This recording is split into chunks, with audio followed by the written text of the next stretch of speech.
before we start, I would like to make a disclaimer that if you are sensitive, please make sure you are okay to watch this podcast. It will involve the subject of sexual abuse, violence, and rapes. There was no one around at all. I mean, it was a horrible, wet, miserable night. And I'd always thought, if anything like that happens to me, I'll scream my head off. But fight or fright, nothing happened. I couldn't no voice, no. Right. And I felt this horrendous, hot pain. Didn't know that my arm was broken, but I wanted to become so obese that no man would ever look at me, never mind put their hands on me. Then I ended up on Prozac, antidepressant, and temazepam because I wasn't sleeping at all. And I just thought, God, if this is what my life is going to be like, I don't want to be here. I can imagine. But I equally don't want to leave this world if I haven't tried everything. Please don't give up on yourself, because I very nearly did. And I'm so glad now that I didn't. Because now I'm starting to really turn my life around. I think if I don't share my story could be someone else's survival guide. Exactly. So I think now that I can talk about it, that I should. And I shouldn't be ashamed anymore or guilty anymore, because it wasn't my fault.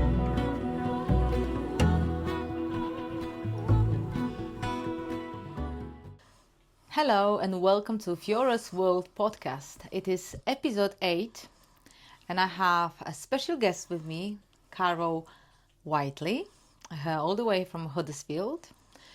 Just before we start, I would like to make a disclaimer that if you are sensitive, please make sure you are okay to watch this podcast.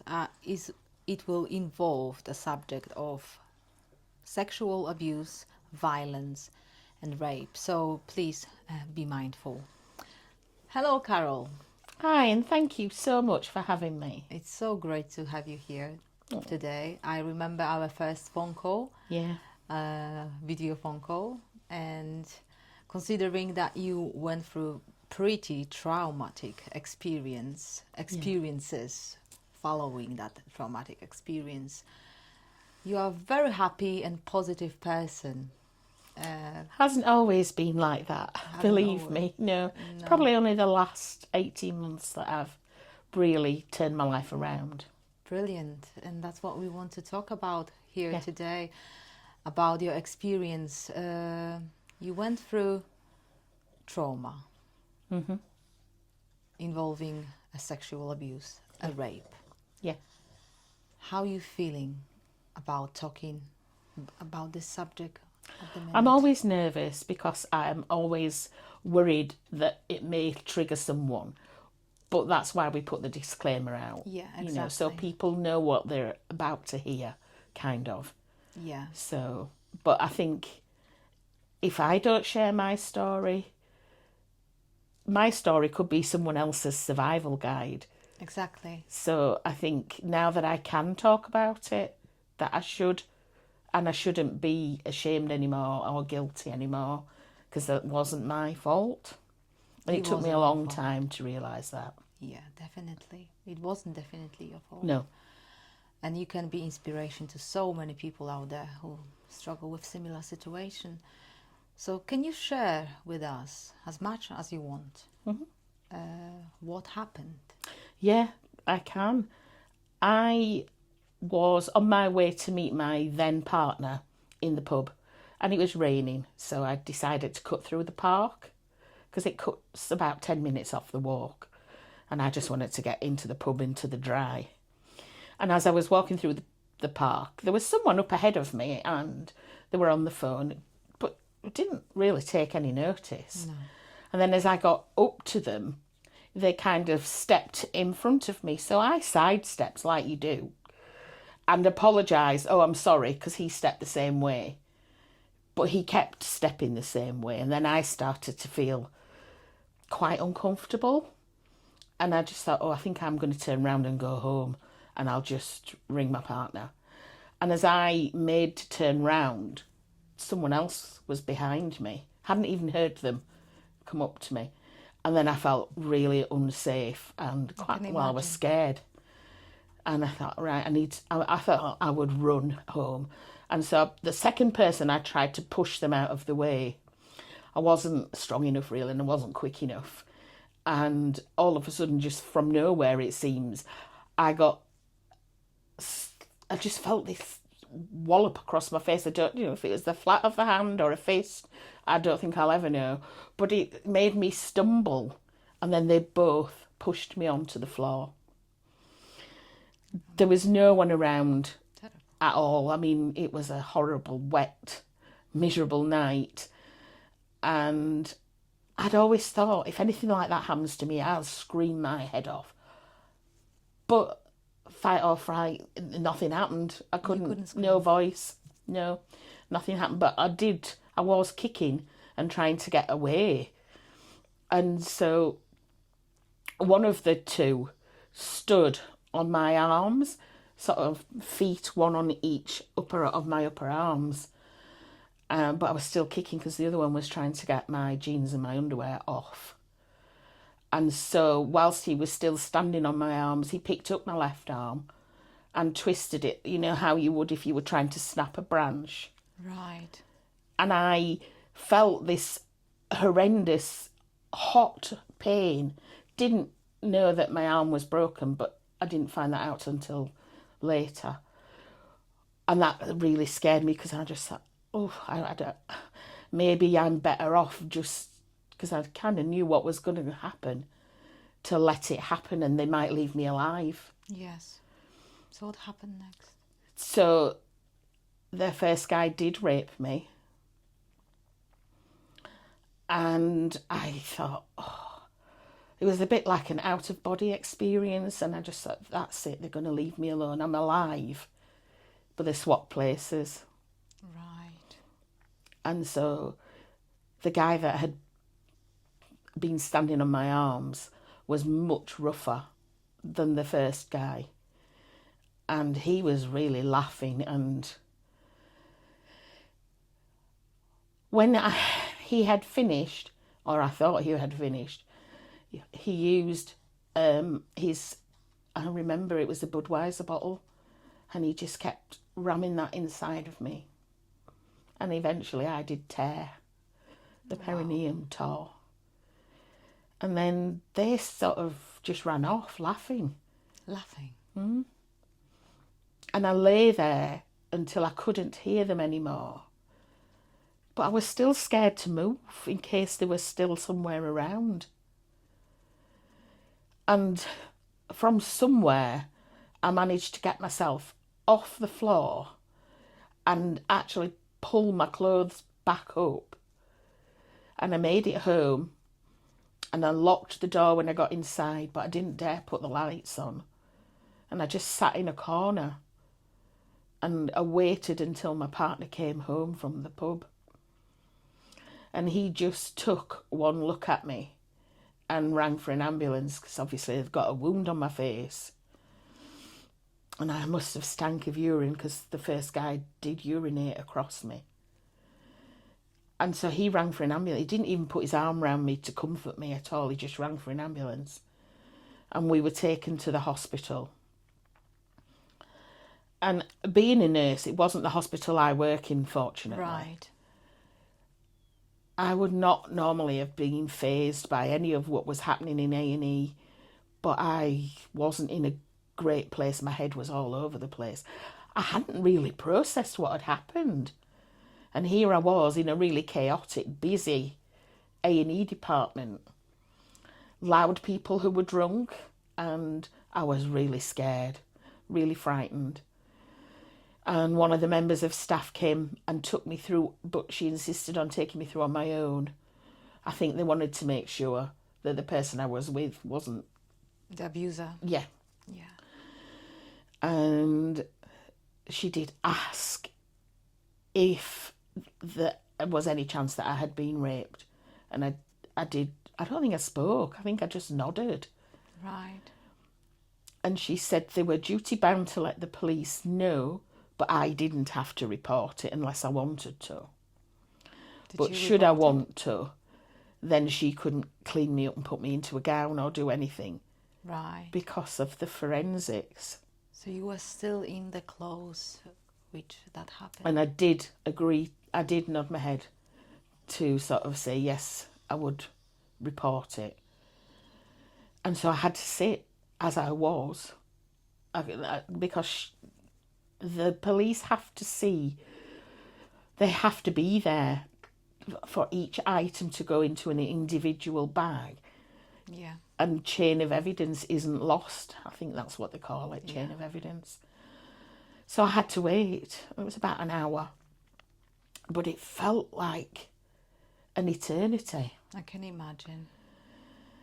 And when the police arrived, it was a male police surgeon. Right. But there weren't any female police surgeons on duty. Okay. And I think there are very few female police surgeons anyway. And I did consent to the rape exam. So the staff nurse that had taken me into a cubicle stayed with me.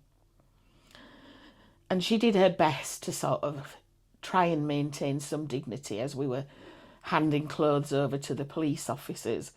She was trying to hold a sheet to try and protect a little bit of modesty, but in all fairness, there really wasn't any dignity there that night at all. And I remember there were no doors on these cubicles, just a curtain. And it didn't quite close. There was this little gap down the side. Yeah. And so when it came to doing the actual rape kit exam, they turned the bed round. Okay.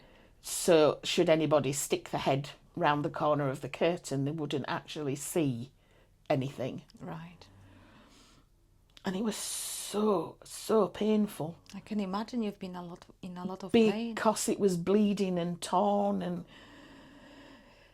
so it was very, very unpleasant. But once that was done, they wanted obviously to get statements. But then there was my arm dangling down and starting to hurt. It was broken. Yeah. So they gave me some morphine, which meant then that I couldn't really give a statement because I was under the influence, not enough really, but it could affect it in court. Yes. Have a loophole that she was saying all this while she was under the influence of opioids. So yes, my arm was broken in 2 places. And I actually do have nerve damage in this hand. I can't actually feel the end of my fingers. Wow. So, but that got potted, and then I had to have a morning after pill, and I had to have bloods taken and swabs for sort of sexually transmitted diseases. Of course. And they don't take blood for HIV on the night. You have to go back after so many months to see if you are HIV positive, and that you have to go back twice more after that. Okay. And so you get sort of kind of antivirals to take in case something happens like that. Unfortunately, I didn't have anything like that because they didn't use condoms. So they could have given me anything. Did you spend the night in the hospital? No, we were able to go home. Yeah. And the police said they would come round the following day to the house and get statements there, and my partner would be there to support me. But that night was just never ending. I went into the spare room. My partner said he didn't want to make things any worse by being close to me, or I just think he didn't really know what to do. And he still hadn't put his arms around me to comfort me or anything. And I felt really lonely that night and really frightened. And I don't think I've ever been so pleased to see daylight hours. And the police did come round and get a statement, and there was a female officer. And we were referred, both of us, to victim support because obviously it affects a couple. It'll affect both. So we referred for counselling through victim support. But my partner declined. He declined for both of us, actually. He said we didn't need it. And I wasn't really in a state to question it at all. Yeah, conscious. No. Properly. I hadn't processed really anything of what... Even as I was giving my statement, I felt like it was someone else they were talking. I was talking, but it felt like it was someone else talking about something that had happened to someone else. It didn't feel like it was real, like it was me. Did they find these people eventually? What did they do? They caught one of them attempting to rape someone else. Okay. And he did go to prison for 7 years, but he got out after 2. As a reformed character, I think they phrased it, with an anklet attachment. But that whole thing took 18 months to get to court. And you're just coming to terms with your life, and then all that starts to happen. But within a couple of weeks of what had happened, I got up one morning to a note on the kitchen table from my partner of 24 years to say that he had paid the rent to the end of the month. He was going to Spain to work with a friend in a bar. Within 2 weeks, he decided to move out. Yeah, said he couldn't live with someone who behaved like a prostitute because he decided in his head that my not screaming meant, and the fact that I did say that I did let it happen, but because I was scared that they would kill me. He sort of wanted to get over it. He just saw that as me consenting and letting them do those things to me. And I hit pretty much rock bottom because not only had I got the trauma of that night to deal with, but now the person who should have been supporting me was just gone. And I just spiralled out of control into a really dark place. And I still refer to that as an abyss. So it was horrendous. What happened next? How did it affect your life? So you're getting through this very traumatic experience. Then I turned to food. Life partner leaves you. I turned to food. Food. Yeah. I ordered takeaways probably every day. I, in my head, was doing it on purpose. I wanted to become so obese that no man would ever look at me, never mind put their hands on me ever again. And I became morbidly obese. Could barely walk. And didn't leave the house. Couldn't actually go anywhere on my own. No one knew what had happened. You didn't tell anyone? I didn't tell anyone. So you still... They believed... I told people I'd been in a car crash to explain the injuries. Did you take time off work? I took early retirement because I knew I couldn't go back. And I did go for the victim support counselling. It didn't really do anything for me. I didn't want to talk about it. And all they wanted to do was talk about it. And I just didn't. And every time I went, it was we would talk about the same things, or they would, because I hadn't yet spoke about it. So then we tried CBT therapy and didn't help.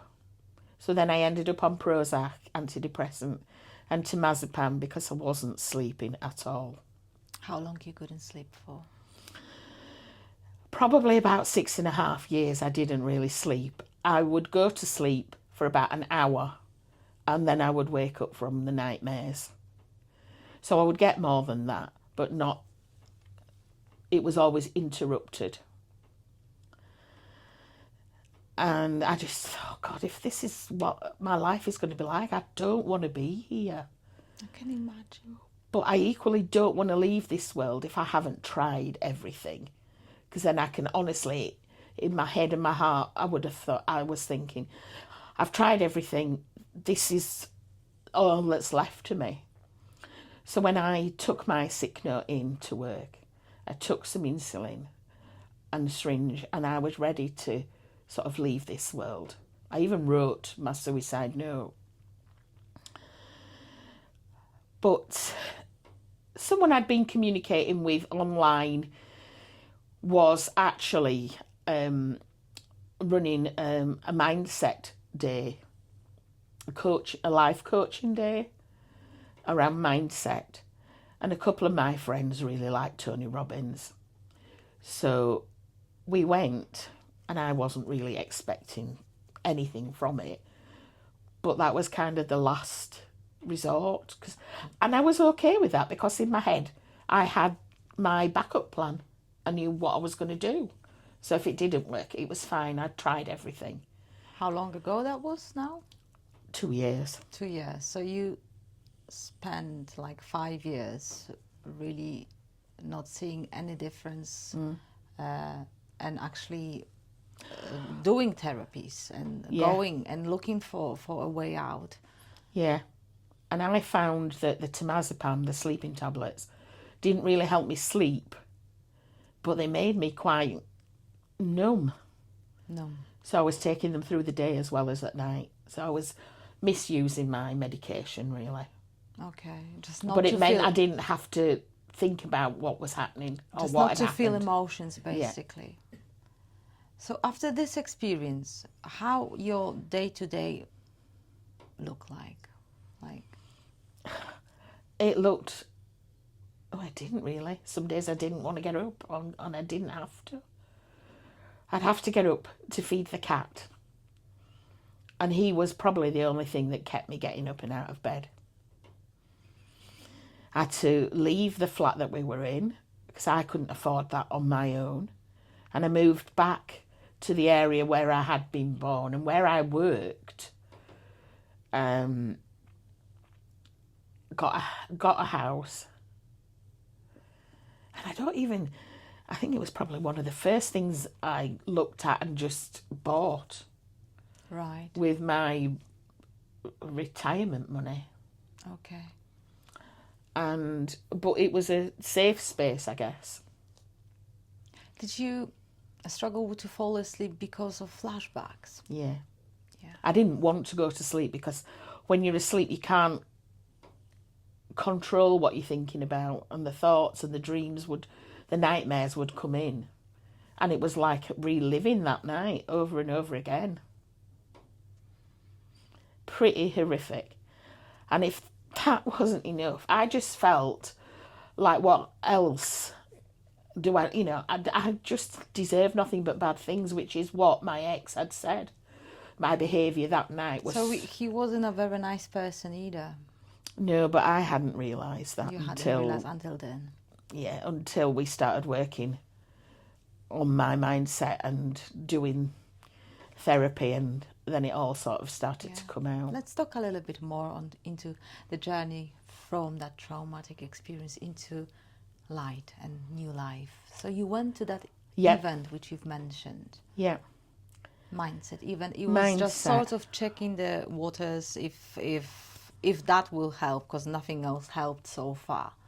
So you didn't expect anything. No, I wasn't expecting anything, but then things that he was saying and looking around the room, people were writing and getting light bulb moments, and I was like, I've got my pen in my hand, but so you got inspired a little bit. But I don't know what to write. I can't see myself here tomorrow, and these people are writing what they want to do in a year's time. If money was no object and fear was no object, and I just don't want to feel scared anymore. Yeah. And so I did reach out to him to see if he worked kind of therapy-wise one-to-one. And he did. Yeah. But he said he wasn't sure he would be the right fit. So we had a conversation first. And he felt he could help. And I felt that he probably might be able to. I felt something that I hadn't had a spark before with anyone, with anything. And so we started working one-to-one life coaching. And that included, I had to check in every day. Just to say that I had made the effort, I'd got up, I'd been out for a walk, even if it was just round the block. I was doing something. And he gave me tasks, things that I needed to do. And every therapy, every hour that we had, we were confronting demons. And it wasn't just that night, it turned out. Did you use like hypnotherapy He did or something called timeline therapy. timeline therapy? Yeah. And initially, he took me back to being a child. I was about 7 years old, and I was very happy. And I always knew I wanted to be a nurse. That was one thing that came out. Every year on my list to Santa was a nurse's uniform. I knew I wanted to be a nurse. And it came from nowhere. No one in the family was a bit medically at all. But after that very first session of just going back to being a child, then I started having flashbacks. It had kind of released something somewhere in my brain where it must have decided it's safe to talk about these things now, so we're going to bring it to the fore. What sort of flashbacks did you get? About the... Initially, they were about the night of the rape. And we did talk about that, and I did open up about that. And was it the first person you've opened up about the rape? Other than the police, Other than police, okay. And then he wanted to find out why I was still not sleeping. So we kept doing timeline therapy. And we went back to a night when I can remember that I did go to sleep okay, on what happened that night to change things. And I remember timeline therapy is very similar, I would imagine, to hypnotherapy, because your eyes are closed and you listen to that person's voice and you do what they ask you to do. And I remember saying, that is my old bedroom and I can't go in there. Something awful is going on in there and I cannot go in. Please, can I open my eyes? I need to open my eyes, and getting really upset. But he just kept his voice calm and said, no, just listen to my voice. I'm here with you. I want you to go in there and I want you to tell me what is happening. And my partner had got it into his head. We had had a conversation that he wanted to try erotic asphyxiation. And I said, no, absolutely no. And he had come up to bed and I woke up with a pillow being put over my face. Really? So he was trying to sort of smother me and have sex at the same time. So that's what you've seen when you did the timeline therapy, that what happened in that bedroom. Yeah. And you didn't have a conscious memory of it. No. So you sort of deleted. Yeah. Absolutely deleted it. Do you think you might have been on some sort of influence of something when this happened? Well, a lot more came out as we did more timeline therapy, because he didn't manage to rape me that night, but he did push me down the stairs. And then a week later, he tried again, and I woke up and his hands were round my throat, and he did manage to rape me that night. I couldn't get out from underneath him. And the more timeline therapies we did, the more we realised, or the more I realised, that relationship was a violent one. It was a great relationship for probably the first 4 years. And then he started to change bit by bit. And I think I always forgave him because I was always waiting for the person I fell in love with to come back to me. And he always did. But the events were getting more frequent and more violent. I'm just wondering why you didn't have any conscious memory of it. I didn't let myself go there at all. And I think the way that my coach explained it was that my brain was protecting me, and it just was burying it in order to keep me safe at the time. This experience happened actually before the rape episode in the park. It wasn't your first rape. No. How you felt about it when you find out? I was horrified. I actually almost vomited on that particular therapy session with him because I was so shocked. And I don't think neither of us were expecting what came up to come up. And he said he'd never seen anyone physically change the way I did when he's done timeline therapy with people before. What do you mean physically change? Like the throwing up? Yeah, and my mouth was dry, my hands were sweaty, my heart was racing, and I actually felt like it was gonna happen all over again. It was so real, or it felt so real, that I almost lost his voice through that. But he stayed calm and managed to pull it back. And then, of course, we had a lot of other issues to work along. And it's been a tough journey, a really tough journey. Turns out I never really understood why as I started to put my life back together, as it were, that I struggled. Like, what do I wear? That's because I had to wear what I was told to wear. During the relationship? Mm-hmm. I couldn't wear red because he said it made me look like a prostitute. And there was an incident when I'd gone out. I had been working, and when I'd got from work to the place we were sharing at the time and changed and gone to meet him and two of our friends in an Italian restaurant, and I'd just put on some little red ankle boots and some red lipstick with black jeans and a black top.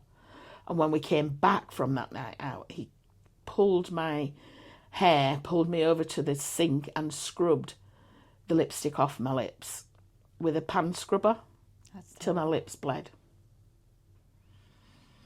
So it wasn't worth it, and I just kind of gave in and just did whatever to make things better. My salvation was going to work. I put my uniform on and I became someone else, someone who was confident, knew what she was doing, and didn't have any of those issues at all. So you sort of knew your relationship wasn't great? Yeah, I guess, but I didn't actually admit it to anyone, even myself. Was it love which kept you? Yeah, but... Or fear of change, or... No, I think I was in love, very much so. It was my first real relationship. Right. And I just couldn't... Because if you meet him, he's tall, he's handsome, he's very intelligent, speaks several languages. And I guess I was like, he swept me off my feet. And I felt very lucky. And things were really good. You know, the first 4 years were amazing. And then you just gave in. And then things started to change little by little, comment by comment, and, you know, the lipstick and not to wear red and, oh, what are you wearing that for? Yeah, wear this and don't put any makeup on. And even when we were out, I don't think he never asked when he went to the bar what I would like to drink. He just brought what he liked to drink, which was Jack Daniels and Coke. Well, I didn't like it, so never drank it, and he would just drink it. But he never asked me what I wanted. He just brought what he was drinking. Little things that now I see, but I clearly didn't want to admit. And if I was going out with my friends from work, he would insert himself into that night, which meant that I didn't go on the dance floor and be the person that I would normally be, because he didn't know anyone, so you had to stay with him. Right. So it took you so long to realise that. It did. Yeah, I just don't think I wanted to admit that was going on. Right. Many people cannot. Yeah. So you had to wait for this traumatic experience happen for him to leave you. Yeah. So that's how I managed to find gratitude for that night. That was my next question. Do you feel any sort of gratitude? It was a long time, and it took a lot of work with my coach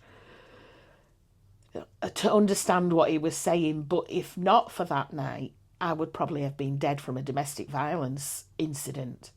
So in some ways, they saved my life. Because he left. And you could rebuild yourself back. Yeah. So and while I say I found gratitude, that does not mean that what they did was okay or that. And you're happy about it. I'm not, because it's definitely not okay. But it did save my life. And I am here now to tell the story. And, while life coaching may not be for everyone, therapy might work for some people. The tablets might work for some people. Or if your counsellor doesn't fit, keep going. Don't give up. Please don't give up on yourself, because I very nearly did. And I'm so glad now that I didn't. Because now I'm starting to really turn my life around. And that's my question. Who is Carol Whiteley today? She is a woman who has just had her first poem published in a collection of poems. Amazing. I know. I never knew I could write. In fact, I didn't think I could. But again, it was my coach getting me to do some gratitude and journaling and writing. And he's like, oh, you've got a real talent with words, you can write. So no, I can't. And he's like, that's a limiting belief. Yes, you can. And so, everybody has this creative part. We just don't let people, these things to come through often, because we believe that we are not good enough. Yeah. And he helped me start a cake business. Wow, you have a cake business? Yeah, piece of cake. And I said, well, because he asked me what kind of things I like to do that would make me happy, make me smile. And I said, well, I used to love making cakes, but unfortunately I'm not very good at all. And he said, well, who said? I said, well, my ex used to say we can't take that to the family party. And he would throw it away, or he would pour coffee over it. And that was him, not... And he said, that's a him problem, not a you problem. Yeah. And I said, but I do make them like for family and friends of friends, but I don't charge for them because I'm not good enough. And he said, have you got pictures of what you've made? And I sent some over, and he was like, these are incredible, and you really need to start charging for these. And I said, well, I'm not a business owner, I'm a nurse, I can't do that. The word business scared the life out of me. So I started a side hustle, because I liked that word. Those words didn't seem quite so daunting. Yeah.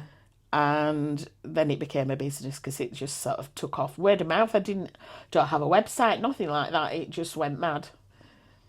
So just from photos. So do you make it as for living now?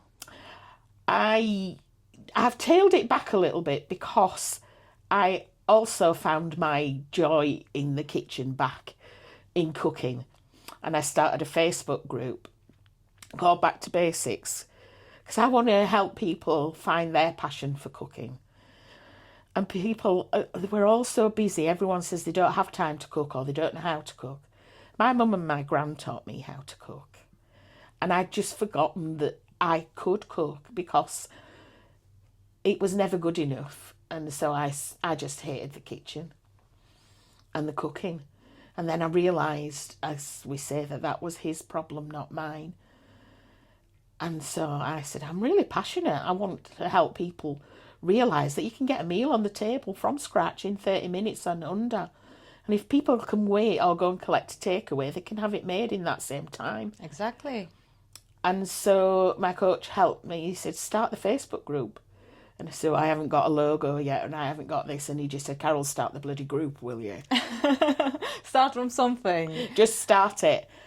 And so I started it 7 months ago, and there's 570 people in there Wow, now. amazing. And so now I'm looking at developing an online, a paid membership.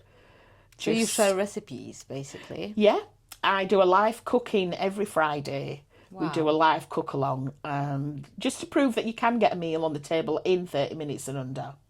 Right, so you're timing it Yeah. into like 30 minutes. Yeah, well, it's less. My cooking demos are normally about 10 minutes. Wow. What do you cook?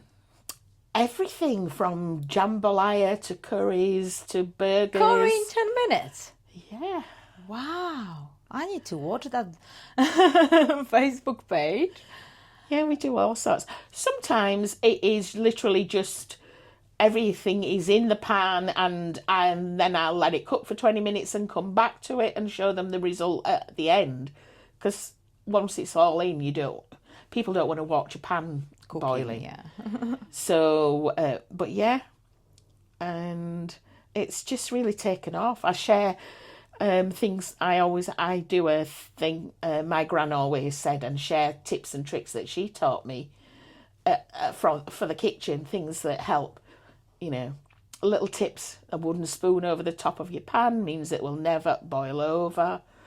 And if you're using your zesting part of your grater, put some parchment paper over it and zest. It goes onto the parchment paper. You don't have that horrible spiky zester to clean, and your knuckles are safe. Lots of little tips that she taught me, because she was a cook in a restaurant. Right. So it's like you rediscovered yourself, build a new identity, which always was there. Yeah. It just came forward. Yeah. And don't get me wrong, I don't have all my... Sorry, I was going to swear then. I don't have all my stuff together at all. I have days where some days I literally am in tears and I just can't face it, and it's all overwhelming. But I do film those days as well, so people can see that it's a normal part of healing. Do your members know about your story? They know bits. Because I do have I have something called Find Life After Rape Exists. Right. On Instagram, and that's a page where I share bits of my story, and other people can share their story. I'm not a counsellor, it's just lived experience. Yes, okay. Yeah. So that people can share through art or poems or whatever their journey while they are getting help and therapy. And it's a place where I encourage them to get help. But it's a starting point for a lot of people who feel too scared to say anything yet. But then they become inspired from other people sharing their story. I raised money for victim support and rape crisis. Had a coffee morning to help raise money for rape crisis, where I shared my story. Not in great depth, but just enough for people to understand where I was coming from, and got people from rape crisis to come down and talk about their role and how the money we raise would help. And we had people from victim support, the Samaritans, the night safety buses, Ask for Angela, all these experts all in one room sharing the help that is out there for everyone. Beautiful. And I said, you don't need to be affected or have gone through this yourself, but imagine if you've got all this information and then you have a colleague or a relative or a friend that you're worried about, you know where to go, what's out there and how to access it. So some people that were at the coffee morning were not victims or survivors. I prefer survivors. And others were. And it was just really nice to have all those experts in the room at the same time. And my life coach, he spoke, just saying what it was like working with me. And I wasn't sure what he was going to say.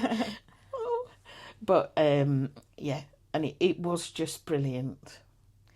So, Carol, if you were going to share a little bit of advice for other people who might just be in early stage Yeah. of that, story which you just shared, so have similar experience. For anybody who struggles at the minute, because it's a difficult It is experience, really tough. isn't it? It's really tough. If they're thinking about taking their own life, for example, if they have panic attacks, if they have insomnia, they can't sleep, if they're watching this program today, what would you be your advice? My advice is to reach out and get help. I couldn't have done this on my own. And I don't think anyone can come back from something like this without help. In fact, I don't think any of us can get anywhere in life without help. We need other people. Yeah. And you have to keep trying, no matter what it is. If it's your 100th counsellor, then fine. That might be the one that fits, but don't stop trying. But don't try and do it on your own, because it doesn't work, and you just feel you go further and further into the abyss, because you cut yourself off from everyone and everything, and you just start to believe that you are bad, that everything is your fault, only bad things are going to happen. But you can turn it round with the right help, and that help will look different to everybody. Would you say after what you went through, you are a different person today? Definitely. How did it change? Gratitude just is a part of my life on a daily basis. I wake up every morning and I am grateful that I'm awake, that I've got air in my lungs, I'm seeing this day, and I might not have. And I think gratitude is a great place to start. Along with mindfulness, there's an awful lot of work we can do about mindset. I was challenged all the time, lies versus truth. What are you telling yourself? Because what we focus on, we find. And it becomes a reality. If you think only bad things, those are the only things that you're going to focus on and find. So we can help ourselves, but we need a little bit of guidance and support along the way. They say that many people here, which have been guests on podcasts, that the way you think creates your reality. It really, really does. And meditation, if I hadn't found meditation, that really helps. Do you have any particular meditation you'd like to? I actually use Jason Stevenson's sleep meditation, and that helps. My sleep is not brilliant, but I am up to a regular of maybe 3-4 hours a night uninterrupted now. When you think I went for, it turns out, nearly 15 years of not sleeping properly. It was maybe an hour at a time, to now I'm getting regularly 3.5-4 hours. So that is a massive improvement for my life. Oh, that's a brilliant improvement. It is huge. So that really helps. Yeah, definitely. So are you excited for your future? Yeah. Yes. I'm excited to see just what I can do. And I have started to write a book to tell my story. And when I say write a book, lots of pieces of paper are how it looks at the moment. But, I might never publish it, but I want to prove to myself that I can do that. Brilliant. So you have goals for the future. You have a vision, and cake business. Support. I want my membership to launch in May. The cooking business. Yep. The Instagram page about the rape support and sexual victims support. You have so many projects. I do. And then I have another one, and I do want to be an ambassador for Rape Crisis at some point. But I need to get these other things in place, and I know how it feels. And so sorted. Many projects. Yeah. We're going to include all the links to your Instagram, to your Facebook page in the description for this podcast. Oh, thank you. If anybody would like to get more insights into cake business, cooking business, or the support group on Instagram, they can. Is there anything else you'd like to share? I do At the have end. the poem that I wrote that has Oh, been yes. published. If that's okay to read, Of I will course. just have to get it on my Yes, phone, please. so I'll need to put my glasses on Okay. because my arms aren't long enough anymore to be able to read my text. I'm very, very excited to hear it. Please do share it. Thank you. Do you have it online as well somewhere? Yes, I do actually. I think it's pinned to my Facebook group. Okay. And it's called From Victim to Survivor. Victim was just a word to me, one filled with some degree of empathy. However, now, after the attack, victim is a way of life for me, filled with a little degree of sympathy. Victim is what they made me, confident no more, a quivering wreck who daren't go past her own front door. Bubbly and fun, that girl's gone. Afraid to dress up nice, afraid it may entice another attack. But victim is from where I have to make my stand.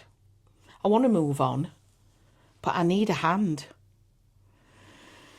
The hand of friendship from one who cares.